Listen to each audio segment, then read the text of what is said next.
우리에게 주시는 생명의 말씀은 우리 요한일서 5장에서 보겠습니다. 신약성경 393페이지입니다. 우리 같이 한 목소리로 읽겠습니다. 하나님의 아들을 믿는 자는 자기 안에 증거가 있고 하나님을 믿지 아니하는 자는 하나님을 거짓말하는 자로 만드나니 이는 하나님께서 그 아들에 대하여 증언하신 증거를 믿지 아니하였습니다. 또 증거는 이것이니 하나님이 우리에게 영생을 주신 것과 이 생명이 그의 아들 안에 있는 그것이니라. 아들이 있는 자에게는 생명이 있고 하나님의 아들이 없는 자에게는 생명이 없느니라. 내가 하나님의 아들의 이름을 믿는 너희에게 이것을 쓰는 것은 너희로 하여금 너희에게 영생이 있음을 알게 하려 함이라. 그를 향하여 우리가 가진 바 담대함이 이것이니 그의 뜻대로 무엇을 구하면 들으심이라. 우리가 무엇이든지 구하는 바를 들으시는 줄을 우리가 안즉 구한 그것을 얻은 줄을 또한 아느니라. 아멘, 아멘. 여러분 구원 받으셨습니까? 중요한 거예요. 굉장히 중요한 거예요. 오늘은 구원받은 증거라는 제목으로 하나님 말씀을 나누려고 합니다. 정말 혹시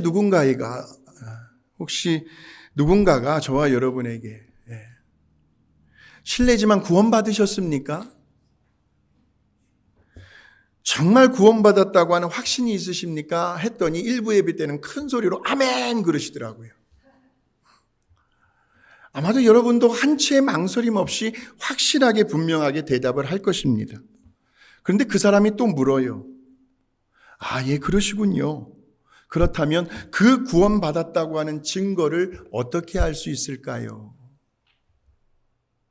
여러분이 아멘으로 대답을 하셨는데 그 증거를 여러분은 어떻게 증명하시겠습니까? 그때 우리는 오늘 이 본문의 말씀이요. 이 본문의 말씀을 통해서 아주 분명한 대답을 이제 얻고 돌아가게 될 겁니다. 자, 10절을 한번 보여주실까요? 시작. 하나님의 아들을 믿는 자는 자기 안에 증거가 있다라는 거예요. 모르긴 몰라도 주는 그리스도시요 살아계신 하나님의 아들이시니이다. 다시 한번 해볼까요? 시작. 주는 그리스도시요 살아계신 하나님의 아들이시니이다. 그렇게 믿고 고백하는 저와 여러분 안에는 증거가 있다는데요. 영접하는 자, 곧 그 이름을 믿는 자들 안에는 증거가 있다는데 그 증거가 무엇일까 한번 보여주십시오. 11절입니다. 시작. 또 증거는 이것이니 하나님이 우리에게 영생을 주신 것과 이 생명이 그의 아들 안에 있는 것이니라 라는 거예요. 저와 여러분이 구원받았다 라고 확실하게 아멘으로 대답을 하셨다면 우리 속에 뭐가 있다는 거예요? 영생이 있다라는 겁니다. 다시 말하면 죽음 이후에도 그 영원한 세계인 저 천국에서 살아갈 수 있는 그러한 생명의 씨앗이 우리들의 그 영혼 속에 지금 심겨져 있다라는 말씀이에요. 그러면서 지금 이 순간에도 그 생명, 그 영원, 그 영생의 씨앗은 계속해서 자라나고 있습니다. 때가 되면 꽃이 필 것이고 거기에 열매가 나타나게 될 거예요. 그날이 언제냐면 여러분이 천국에 입성하는 그날입니다. 그때까지는 계속해서 자라날 거예요. 그러니까 저와 여러분이 예수님을 영접했을 때 비로소 우리는 믿음 안에서 영생을 소유하게 됩니다. 다시 말하면 구원은 우리 하나님의 은혜로 주어지는 그분의 선물이라고 한다면 믿음은 우리 하나님의 부르심 앞에 반응을 해야 하는 우리들의 응답이라고 할 수가 있죠. 오직 믿음으로예요. 오직 믿음으로. 주일학교 기억나세요? 어렸을 때. 왜 이런 노래 많이 불렀잖아요? 한번 보여주세요. 같이 한번 해볼까요? 시작. 돈으로도 못 가요 하나님 나라. 힘으로도 못 가요 하나님 나라. 벼슬로도 못 가요 하나님 나라. 많이 배우면 지식으로 못 가요. 하나님 나라. 잘생기면 갈 수 있을까요? 어여뻐도 못 가요. 하나님 나라. 맘 착해도 못 가요. 하나님. 자, 이쯤 했잖아요? 그러면 이제 우리 주일학교에서 어린아이들이요. 선생님, 그러면 도대체 어떻게 해야 갈 수 있는데요? 그러면은, 거듭나면 가는 나라, 하나님 나라, 믿음으로 가는 나라, 하나님 나라. 오직 믿음으로만 갈 수 있는 하늘나라 천국이요. 그래서 구원은요, 한번 띄워주세요. 구원은 하나님이 우리에게 주시는 선물이라고 한다면, 믿음은 우리가 그 부르심 앞에 반응하는 응답이라고 할 수가 있습니다. 여러분, 우리가 살아가는 이 지구가 지금도 계속 움직이고 있잖아요. 그죠? 자전과 공전을 통해서 계속해서 지금 돌아가고 있단 말이에요. 그런데 우리는 현기증이 나질 않아요. 그러니까 우리는 그것을 느낄 수도 없고 볼 수도 없어요. 그냥 그저 믿고 살아가는 겁니다. 구원도 마찬가지죠. 그러니까 우리 하나님의 은혜로, 그 은혜의 선물로 주어지는 이 구원을 우리가 지금은 볼 수도 없고 느낄 수도 없지만, 그러나 그럼에도 불구하고 내가 구원받았다고 하는 그러한 확신을 가지고 그냥 믿고 그냥 신앙생활해 나가는 겁니다. 그냥. 그리고는 이 다음에 어디에서요? 이제 우리들이 다시 돌아가야 할 본향, 저 영원한 본향이 있는데 저 천국에서 이제 확인이 될 거란 말이에요. 같이 빅토밸리 감사하님교회라는 신앙의 공동체 안에서 함께 믿음 생활을 하고 있지만, 우리가 바라기는 우리 모두가 다 천국에 가서 또 만났네? 하고 이렇게 반갑게 인사를 나누어야 할 텐데, 같이 신앙생활은 했지만 천국에 가서 그 사람 못 보면 얼마나 안타까워요. 거기에 가야만 알 수가 있는 거예요. 가봐야만. 믿음으로요. 그러니까 나는 구원받은 사람이야. 그래서 내가 설령 나는 지금 죽는다 해도, 하나님께서 나의 생명을 불러가신다 해도 나는 천국에 가기 때문에 죽음이 하나도 두렵지 않아. 이렇게 믿고 담대하게 그냥 신앙생활을 하고 있는 거예요, 우리는. 자, 그래서 오늘 저와 여러분이요, 구원받았다라고 하는 오늘 말씀의 제목, 그 증거를 오늘 말씀에 근거하여 저는 이 시간 세 가지를 여러분들에게 증거를 보여드리려고 합니다. 자, 그 첫 번째 증거는요, 여러분, 지난날 여러분들의 삶을 돌아보십시오.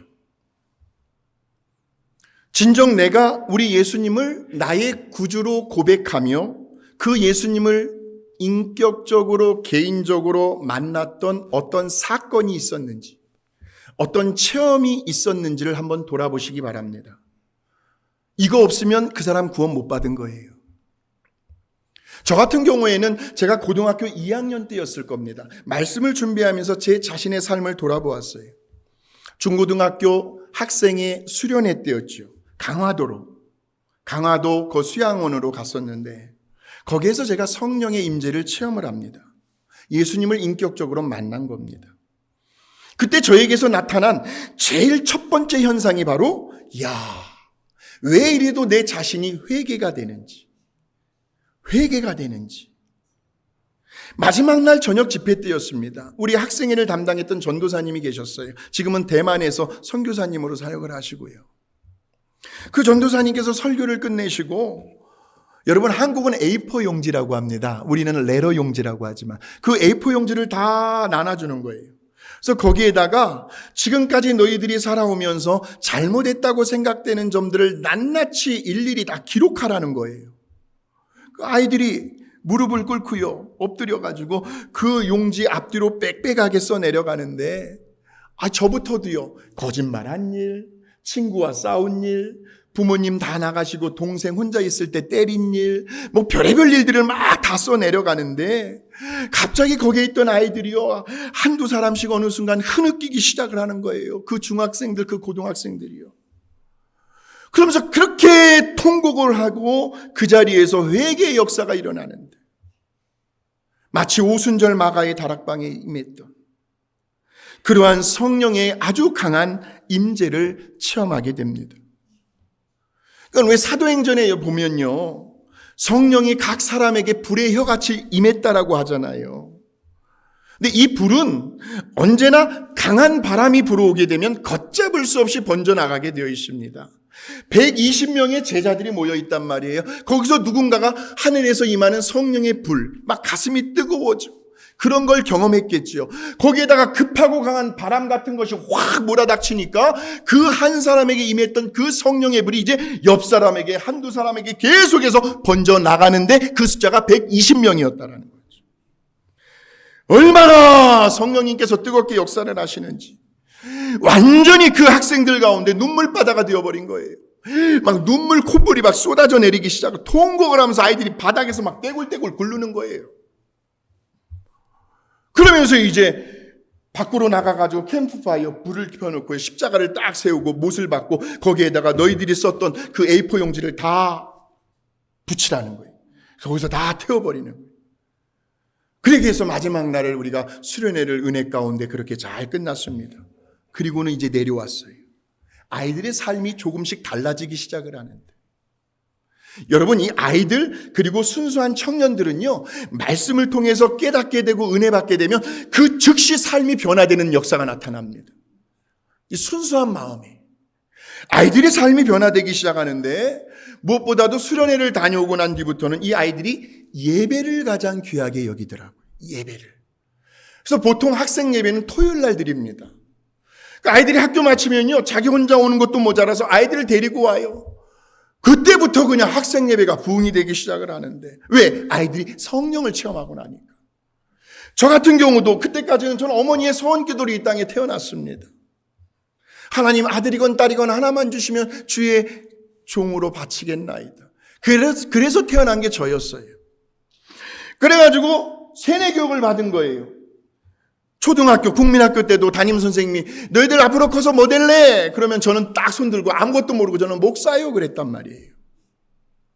그렇게 세뇌교육 속에 그렇게 자라오다가 그냥 목회자가 되어야 되는 줄 알았는데, 이제는 그 수련회를 통해서 내가 성령을 체험하게 되니까 그때부터는 이제 뭐 누가 무슨 말을 해도, 누가 말려도요, 제 의지로 신학대학을 가서 주의 종의 길을 걸어야 되겠다 하고 하는 확고한 믿음이 생겨난 시점이 바로 그때였던 것 같아요.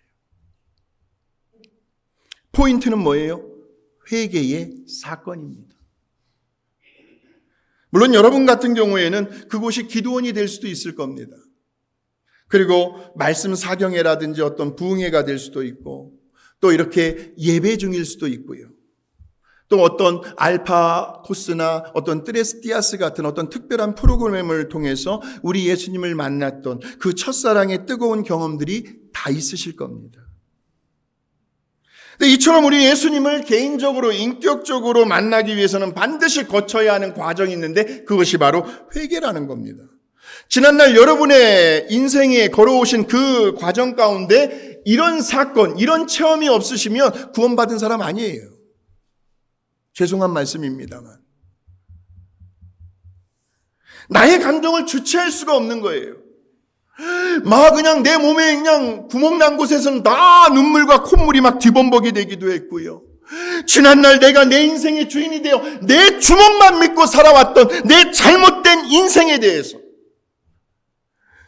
그렇게 누가 뭐라고 하지 않았는데도 가슴을 쥐어뜯으며 땅을 치고 대성통곡을 하는 겁니다. 그래서 그렇게 한참을 회개하고 나면 그때부터는 모든 자연 만물이 달라지기 시작을 하죠. 마치 나무들이 노래를 하는 것 같고 꽃들이 막 춤을 추는 것 같아요. 세상이 달라 보여요. 사람들이 전혀 다르게 느껴집니다. 그렇게 사랑스러울 수가 없어요. 그렇게 고마울 수가 없습니다. 아내가 고맙고 남편이 고맙고 그러니까 이러한 체험들이 지난날 나의 인생 가운데 있었는지를 돌아보는 겁니다. 오순절 마가이 다락방에서 120명의 성도들이 그렇게 불같은 바람 같은 이 시너지 효과를 일으키는 거죠. 그렇게 성령 체험을 하고 나서, 성령의 임재를 경험하고 나서 그렇게 제자들이 이제는 막 가슴이 뜨거워지는 거예요.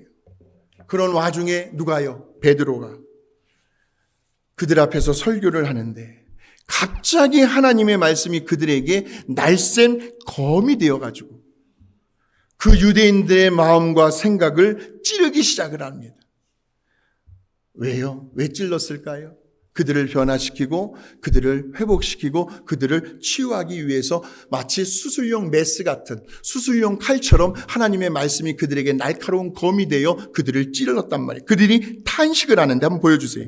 사도행전 2장 37절에서 38절입니다. 시작. 그들이 이 말을 듣고 형제들아 우리가 어찌할꼬 하거늘 베드로가 이르되 너희가 회개하여 각각 예수 그리스도의 이름으로 세례를 받고 죄 사함을 받으라. 그리하면 성령의 선물을 받으리니. 단계가 있습니다. 하나님의 말씀을 통해서 찔림을 받아요. 깨달음이 임해요. 그랬을 때 우리가 어찌하면 좋을꼬 하고 탄식을 하면서 회개의 역사가 일어나는 거예요. 그렇게 죄 사함을 받게 되면 거기에 성령님이 내주하시고 임재하시는 거죠. 이것이 성령의 체험이고, 이것을 바로 이제 예수님을 이제 내 마음속에 이제 모셔드린 거죠. 그러니까 예수님을 인격적으로 만났다라는 것은 지금 예수님께서 내 안에 들어오셔서 이것을 우리는 성령의 내주하심이라고 이야기를 합니다. 그러니까 성령님께서요, 지금 이 순간에도 저와 여러분의 그 정의, 우리의 지성과 우리의 감성과 우리의 이성을 통제하시고 주관하시며 이끌어 가신다는 거예요. 그래서 사실 어떻게 보면 오늘 우리들이 이 자리에 나온 것도요, 우리 안에 계시는 누가요? 성령님께서 저와 여러분의 생각과 마음과 의지와 발걸음을 인도해 주셨기 때문에, 수고하고 무거운 짐진 자들아 다 내게로 오라 내가 너희를 쉬게 하리라 하시는, 우리를 초대하시는 그 예수님의 부르심 앞에 우리가 순종했기 때문에 오늘도 이렇게 복된 예배의 자리에 나와 계시는 거예요. 그래서 요한일서 5장 12절입니다. 시작. 아들이 있는 자에게는 생명이 있고 그랬습니다. 아들이 있는 자에게, 그러니까 우리 안에 예수 그리스도가 성령님으로 임재해 계신다라고 이제 우리가 아멘으로 고백을 했다면 이제 우리 안에 뭐가 있는 거예요? 영생, 생명이 주어졌다라는 말이죠. 그냥 내 안에 영원한 생명이 있다는 것을 그냥 믿고 살아가는 겁니다. 왜? 내 안에 예수님이, 성령님이 계시니까요. 이것이 바로 내가 구원받았다고 하는 첫 번째 증거가 되는 거죠. 자, 두 번째 증거는 우리 요한일서 5장 13절에 보시면 요한 1서를 기록한 목적이 나오는데, 시작. 내가 하나님의 아들의 이름을 믿는 너희에게 이것을 쓰는 것은 너희로 하여금 너희에게 영생이 있음을 알게 하려 함이라. 하나님의 아들 예수 그리스도를 구주로 시인하고 믿고 마음에 영접한 저와 여러분에게 영생이 있다는 사실을 알려주기 위해서 지금 사도 요한은 이 책을 기록하고 있다라는 거죠. 다시 말하면 저와 여러분이 구원받았다라고 하는 사실은 우리의 감정이 아닙니다. 우리의 느낌도 아니고요. 우리가 살아온 신앙의 연륜도 아니고요. 우리의 생각도 아니고요. 오직 무엇을 통해서요?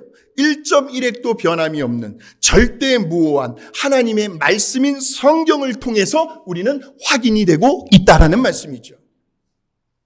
자, 그래서 그 성경 한번 확인해 볼까요? 우리가 내가 구원받았고 내 안에 영생이 있고 그런 말씀을, 자, 두 번째 증거는 보여주세요. 두 번째 증거는 하나님의 말씀 성경을 통해서 확인될 수가 있고요. 자, 요한복음 11장 25절 시작. 예수께서 이르시되 나는 부활이요 생명이니 나를 믿는 자는 죽어도 살겠고 무릇 살아서 나를 믿는 자는 영원히 죽지 아니하리니 네가 이것을 믿느냐? 아멘! 믿어요 우리는. 자, 또 보여주세요. 예수께서 이르시되 내가 곧 길이요 진리요 생명이니 나로 말미암지 않고는 아버지께로 올 자가 없느니라. 마지막으로 보여주세요. 이르되 주 예수를 믿으라. 그리하면 너와 내 집이 구원을 받으리라. 성경을 통해서 우리는 확인하면 돼요. 우리가 이왕이면 건강한 신앙생활을 하셔야 되잖아요. 건강한 신앙생활이라는 것은 좌로나 우로나 치우치지 아니하는, 내 신앙생활 속에서 어떤 이해관계에 따라서 내가 이리 갔다 저리 갔다 하는 그런 신앙생활이 아니라 건강한 신앙생활, 또 행복한 믿음 생활을 하기 위해서는요, 그 주체가 내 자신이 되어서는 안 된다라는 거예요. 내 기분이, 내 감정에 맞춰서도 안 된다는 겁니다. 왜? 저도 그렇고 여러분도 그렇고 우리는 내 자신을 믿지를 못하니까. 누구도 믿을 수가 없어요. 사람은 믿음의 대상이 아니니까요. 우리가 믿어야 할 대상은 절대적으로 오르신 하나님 한 분밖에는 없습니다. 우리는 그저 그냥 사랑하는 대상이죠. 사랑하고. 언제 상황에 따라서 내가 한 말을 이렇게 바꿔버릴지 몰라요. 변화무쌍하게 달라질지 몰라요. 왜? 나도 날 잘 모르는데요. 그래서 우리는 언제나 변함이 없는 말씀 안에 내 믿음의 뿌리를 내리고, 이것이 중요합니다. 그러니까 한번 말씀하시고 약속하신 것은 반드시 때가 되면 꼭 지키시고 이루시는 그 성실하시고 신실하신 하나님의 성품을 우리는 신뢰하면서 그분의 말씀대로 믿고 성경대로 행하고 그 말씀 안에서 내가 구원받았다라고 하는 그 사실을 확인하며 확신할 수 있을 때, 그래서 이렇게 신앙생활을 하는 사람은요, 뭐 웬만한 일에 끄떡하지 않아요. 눈 하나 깜빡거리지 않습니다. 누가 무슨 말을 하고요, 누가 방해를 해도요, 나는 가리라. 나는 가리라. 아무리 시험거리가 찾아와도요.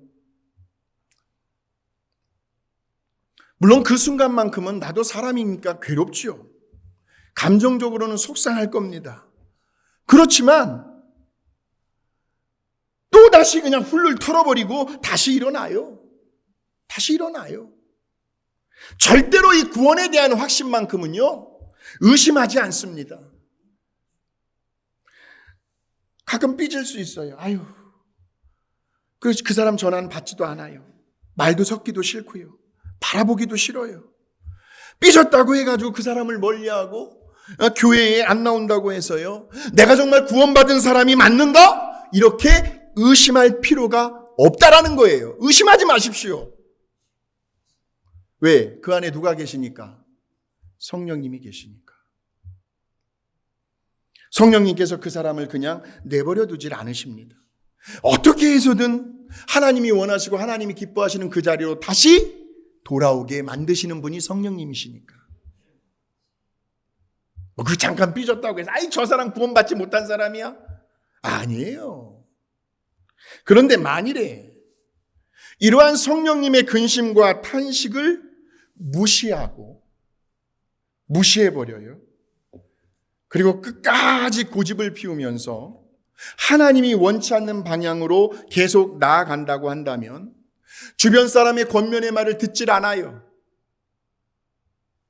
자기가 옳은 것이냐 계속 끝까지, 지금 자기 안에서는 성령님께서 근심하시고 막 탄식하고 있음에도 불구하고 그것을 무시해버려요. 그러면 죄송한 말씀입니다만 자칫 잘못하면 그 사람도 누구와 같이 될 수 있느냐? 가룟 유다와 같이 될 수 있다. 그건 자기가요, 본인이 선택한 일이니까. 그 선택에 대한 책임도 결과도 본인이 져야 하니까. 성령님의 근심과 탄식을 무시해버리고 신실한 믿음의 사람들의 조언을 귀담아 듣지 않고 자기 고집대로 간 거니까. 그러므로 우리는요, 언제나 늘 내가 구원받았다라고 하는 그 확신을 말씀 안에서 확인하면 되는데, 그렇게 되면 저와 여러분은 항상 내가 구원받은 것에 대한 감사와 기쁨과 감격 속에서 살아갈 수가 있다라는 말씀이죠. 두 번째, 내가 구원받은 증거는 기분도 감정도 아니라 하나님의 말씀 안에서 확인할 수 있다. 이거고요. 마지막 세 번째 증거는요. 우리가 지금까지 예수 그리스도를 개인적으로 인격적으로 만난 체험이 있습니다. 그래서 사실은 지금도 우리가 이렇게 어떻게 보면 예배를 통해서 또 말씀을 듣는 중에 지금 예수님을 만나고 있는 거죠. 그 주님을 마음에 모셔드리고 영접한 우리에게 이제 영생, 생명이 있음을 우리는 이제 말씀을 통해서 확인을 했어요. 그렇다고 한다면 이제부터 우리는 내가 구원받은 하나님의 자녀로서 이 땅에서 살아가는 동안 우리 하나님께서 저와 여러분에게 그래, 넌 이미 구원받은 내 자녀란다. 내가 사랑하는 자녀란다. 그러시면서 우리에게 주시는 징표, 그 사인이 있어요. 그것이 바로 뭐예요? 기도의 특권, 기도의 권세예요. 신앙생활하면서 기도하지 않아요? 구원 못 받았어요, 그 사람. 자, 우리 한번 보여주실까요? 요한복음 1장 12절입니다. 시작. 영접하는 자, 곧 그 이름을 믿는 자들에게는, 물론 권세는 여러 권세들이 있지만 여기에서 말하는 권세는 기도응답의 체험을 의미합니다. 기도응답의 체험. 다시 말하면 저와 여러분이 드리는 그 기도가 응답이 된다라는 것은 우리 하나님은 그런데 아무에게나 응답을 해주시지 않아요. 자, 마태복음 7장 9절에서 11절 말씀을 보셔야 합니다. 시작. 너희 중에 누가 아들이 떡을 달라 하는데 돌을 주며 생선을 달라 하는데 뱀을 줄 사람이 어디에 있겠느냐? 너희가 악한 자라도 자식에게는 좋은 것으로 줄 줄 알거든 하물며 구하는 자에게 가장 좋은 것으로 주시지 않겠느냐? 이 구절에서 우리가 유심히 보아야 할 구절은 하늘에 계신 아버지라는 뜻입니다. 아버지로부터 기도 응답을 받을 수 있는 자격은 오직 누구밖에 없다? 자녀밖에 없다라는 거죠. 자녀. 그러므로 우리는 기도 응답을 통해서 저와 여러분이 우리 하나님의 자녀임을 다시 한번 확인하게 되고요. 그로 인하여 감사하게 되고요. 그 결과로 우리는 오늘도 내일도 이제는 하나님의 영광을 위하여 먹든지 마시든지 무엇을 하든지 그렇게 살아가는 존재가 되었다라는 거죠. 이것이 바로 구원을 받았다라고 하는 증거가 됩니다. 자, 이번에 현대인의 성경 요한일서 5장 14절에서 15절입니다. 시작. 우리는 무엇이든지 하나님의 뜻대로만 구하면 하나님이 우리의 기도를 들어주신다는 확신을 가지고 있습니다. 우리가 무엇을 구하든지 하나님이 우리 기도를 들어주신다는 것을 알면 우리가 구한 것을 받은 것도 알게 됩니다라는 거예요. 기도 응답에 대한 체험이 있으시죠? 예. 살아있는 것 자체가 기도 응답이고요. 우리가 이렇게 무더위 속에서도 이렇게 건강하게 오늘 이 자리에 나와 있는 것 자체가 하나님의 은혜가 아니고서는요. 하나님께서 우리의 기도에 응답해 주시지 않고서는요. 우리가 어떻게 이 자리에 나와 있을 수가 있겠습니까? 이 기도 응답, 이것을 구체적으로, 이것을 아주 매일 날마다 피부에 와닿는 경험을 한 사람이 있습니다. 그 사람이 누구일까요? 그의 생애 속에서 무려 5만 번 이상 기도 응답을 받았던 사람이 있었어요. 여러분 한번 생각을 해보세요. 1년이 365일, 10년이면 3650번, 100년이면 36,500번. 근데 5만 번 기도 응답을 받았다고 한단 말이에요. 근데 이 사람은 100세 전에 죽었어요. 1805년에 태어나서 1898년까지 살다가 향년 93세의 나이로 하나님의 부르심을 받았던 사람이었습니다. 한번 보여주시겠습니까? 누구예요? 조지 뮬러라는 사람. 하루에도 몇 번씩 기도 응답을 받았다라는 거거든요. 매일매일의 일상생활 속에서 하나님의 살아계심을, 하나님께서 나의 기도에 응답해 주심을, 나와 함께 동행하시는 그 하나님을 매일매일 순간마다 느끼고 감사하며 살아갔던 인물이 조지 뮬러. 고아들의 아버지라고 불리우는 그런 사람입니다. 영국의 브리스톨에서 고아들을 위한 사역을, 그래서 무려 고아원을 5개나 세우게 되고요. 그의 생애 동안 무려 24명의 고아들을 돌보아준 그런 아주 위대한 기도자였어요. 그 24명의 아이들을 매일 한 끼도 굶기지 않고 그의 사역들을 이어나가게 됐는데, 그 기간 동안 정말 놀라우리만큼 얼마나 많은 우리 하나님의 기적들이 끊이지 않고 나타나는지. 주로 아침마다 빵 공장에서요, 무슨 큰 컨테이너 차가요, 이 조지 밀러의 집 앞에 와요. 그래서 아이들을 먹일 그 빵들을 다 내려놓고 갑니다. 하나님께서 조지 밀러에게 빵을 공급해 주셨어요. 밀러가 한 일은 아무것도 없었습니다. 오직 하나, 기도하는 일밖에 없었어요. 더 놀라운 사실이 뭔지 아세요? 조지 밀러가 그의 생애 동안 5만 번 이상 기도 응답을 받았던 그 놀라운 비결이 뭔지 아십니까? 조지 밀러는 단 한 번도 하나님 먹을 양식을 주시옵소서, 이 아이들에게 빵을 먹여 주시옵소서, 그런 기도하지 않았어요. 오직 조지 밀러가 했던 기도는 딱 하나였습니다. 그것이 바로 정직한 마음으로 기도를 드렸다는 거죠. 주님, 어제보다는 오늘 저를 더 진실되게 하여 주옵소서. 오늘보다는 내일 더 저를 정직한 사람이 되게 하여 주옵소서. 이 기도 하나였습니다. 그러니까 끊임없이 자신을 향하여 거룩함과 정직함과 진실됨을 지켜가려고 몸부림쳤던 조지 밀러의 기도의 비결이었죠. 사랑하는 성도 여러분, 저도 그렇고 여러분도 그렇고 제가 영적인 도전을 드립니다. 아주 중요하게 응답받아야 할 기도 제목이 있으십니까? 정말 하나님께서 이 문제는 꼭 해결해 주셔야만 하는 그런 간구의 제목이 있으십니까? 그 기도 응답의 가장 중요한 비결은 바로 정직입니다. 정직. 그래서 다윗이 이런 기도를 하나님 앞에 올려드리더라고요. 같이 한번 읽어볼까요? 시편 51편 10절입니다. 시작. 하나님이여 내 속에 정한 마음을, 정직한 영을 새롭게 하소서 그랬습니다. 이렇게 기도 응답을 통해서요, 하나님이 내 아버지가 되시고 나는 그분의 자녀가 됨을 확인하고, 내가 정말 구원받은 하나님의 자녀임을 확인한 사람은요, 확신을 가지고 살아가는 사람은 이제 그의 마음 가운데 담대함이 생깁니다.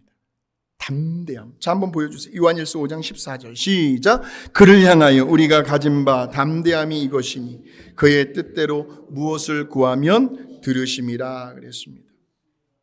아버지께서 기뻐하시고 원하시는 그분의 뜻대로만 구하기만 하면 정말 아버지께서 나의 기도를 응답해 주신다. 그 응답해 주시는 가장 중요한 비결은 정직함이에요. 하나님은 정직한 마음, 정직한 생각, 정직한 사람의 입술에서 나오는 기도를 받으시니까 나에게 나의 든든한 그 전지전능하신 살아계신 하나님이 든든한 백이 되어주시는데 나에게 뭐가 부족하고 뭐가 두려울 것이 있겠는가 하는 담대함이 생겨난다라는 거죠. 사랑하는 성도 여러분, 저와 여러분은 모두가 다 구원받은 하나님의 자녀임이 확실합니다. 그 첫 번째 증거로 우리에게는 예수님을 개인적으로 인격적으로 만난 체험이 있어요. 자, 두 번째 증거로는 우리에게는 그 경험을 뒷받침해 줄 만한 1.1핵도 변함이 없는 절대무한 성경, 하나님의 말씀이 지금도 우리 손에 쥐어져 있고요. 그 말씀 안에서 내가 구원받은 하나님의 자녀임을 우리는 확인하고 있어요. 그리고 마지막 세 번째 증거로는 하나님은 그렇게 구원받은 하나님의 자녀들의 기도를 지금도 듣고 응답해 주신다는 것.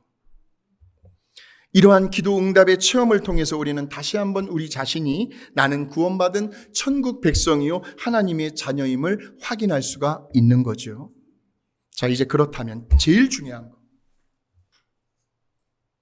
구원받은 세 가지의 증거를 이제 알게 되고 이제 내가 하나님의 자녀, 천국 백성임을 내가 확인했어요.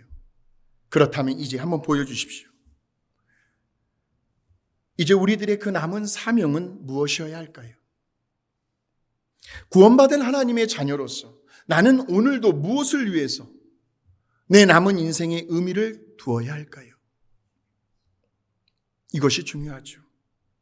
하루라도 더 늦기 전에요. 오늘 지금 이 순간만이 저와 여러분에게 주어진 기회요, 시간임을 기억하십시오. 내일도 늦을 수가 있어요. 내일이요? 아니에요. 왜? 내일은 우리의 날이 아니니까. 내일은 내일 가봐야 알아요. 그러므로 천하보다도 귀한 그 누군가의 한 영혼을 위해서 우리가 더 열심히 기도하며 전도하는 일이에요. 제가 하나님 앞에 새벽마다 개인적으로 기도하는 제목이 있습니다. 2027년도에는 하나님, 우리 교회에 200명의 하나님을 신실하게 예배드리는 예배자로 우리 교회를 일으켜 세워주시옵소서.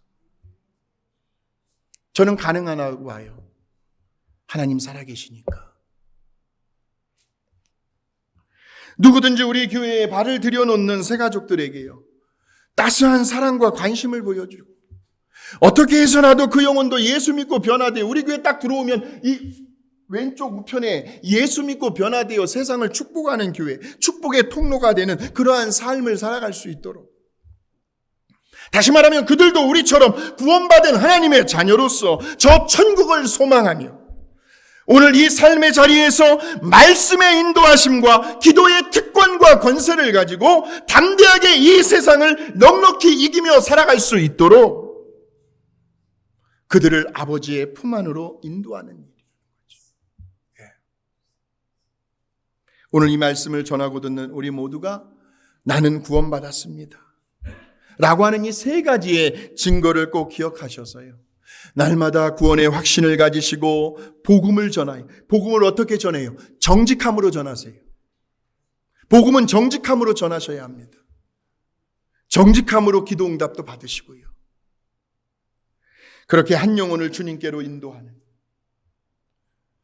이 요한일서를 기록한 사도 요한의 별칭은 사랑의 사도였어요. 사랑의 사도. 우리 모두가 그렇게 사랑의 사도들이 되시기를 주님의 이름으로 축원합니다. 하나님 감사합니다.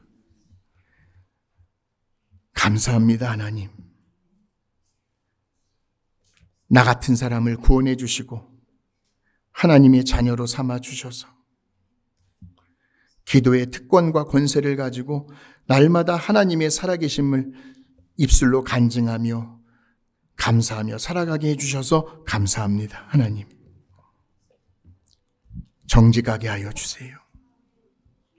조지 뮬러가 그의 평생 동안 그 10,000명이 넘는 고아원 아이들을 한 끼도 굶기지 않고 그들을 먹여 살리며 고아원 사역을 이룰 수 있었던 것은 그는 날마다 어제보다는 오늘, 오늘보다는 내일 하나님 앞에 진실되게 정직하게 그러한 기도를 드렸습니다. 하나님, 우리 사랑하는 성도님들 자신이 하나님 앞에 정직할 수만 있다면 우리의 삶에 필요한 나머지 문제들은 하나님께서 일일이 다 알아서 책임져 주시는 그러한 신실하신 아버지이심을 우리는 믿습니다. 이 말씀대로 이번 한 주간도 살아가게 하여 주옵소서. 예수님의 이름으로 기도하옵나이다. 아멘.